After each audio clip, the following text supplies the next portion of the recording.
thème opposition ci Sénégal jot na ñu xam ba xam ku jë ci wàllu politique am na ci réew mi am déet xamoon nañu ko fi nag ku xool na Senghor ndem si yàlla si yore woon réew mi ci diggam ak ñi fare woon ci kujje gi rawatina ku ci mel ni Mamadou Dia nga xam ni ba ko Léopold tëjee mu tëddi kaso ak i gëtëm di xool ba mu ko tijjee daa gumba liñ ci mën a fàttaliku nag bari na donte liñ ci fekkee lu néew la waaye noppam ak borom ku jëg politique ci Sénégal bu ci yàlla suñu borom jàppul woon diine ji mënoon na fee jaare tasaaroo ñu bañ a fàttali waaye doyoon na waar lool ci këru diine yi fàttali ñaare fàtte da koy gën mbaa fàtte fàttelu ku jë ci wàllu politique fii ci Sénégal Abdoulaye Wade am ci taxawaay bu taarix dul mës a fàtte ñaar fukki at ak juróom benn ci xeex dugg kaso génn kaso taali pono taali oto génne ay ceeni welo ba dégg fi njombor waaye du woon moom rek am nañu mu ci àndaloon ñoom Majmout Diop Cheikh Anta Diop Amath Dansokho Abdoulaye Bathily Landing Savané ak ñeneen bu ñu doon fukk lañu ma ni ñaar ñoo ci duggul kaso ndax xeex wuute lool ak opposition ba ma xam ba Macky Sall falo nga xam ni bu ñu doon fukk lañu ñaar ñoo ci dugg kaso te ñëpp waa PDS lañu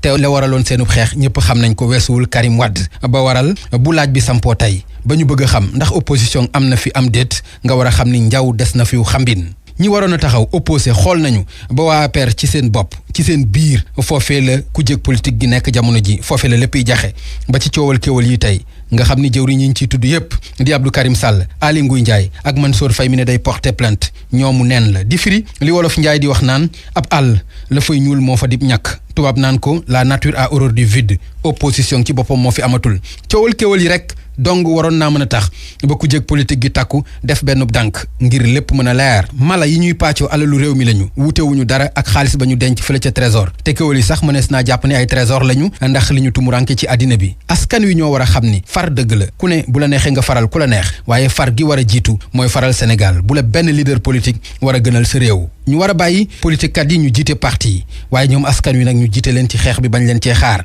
lu ko mooy ay dëpp ak i dippi ak i diil la ñuy dëkkee misaal yi ñu ci mën a joxe bari na xeetu protocole bu ne dégg nañu ko fi waaye ñu bañ a fàttali ba tey ak lu mën a xew opposant bi mëqate ne muut moo ma gënal kiy mëqatee mbel-mbel yi foo ko gis foog ni moo rey gaynde gi te réeroowul benn yoon ak ñàngal bàyyi leen askan wi ngeen di def ay lonkukaay dëkke di leen wittee lu ngeen seen te mu ñor te bu tàbbee ngeen forfeete woo du ngor te du diine waaye magum jëm mu xam ay naxam di ca dem lu ko ca dal moo ko yóbbe boppam te bari na tey ci askan wi ñoo xam ne boo leen doon rëkkal junjung ya ca siin du leen tax a yeewu ay nelawaleen neex moo leen di dundal wasalaam ba beneen conférence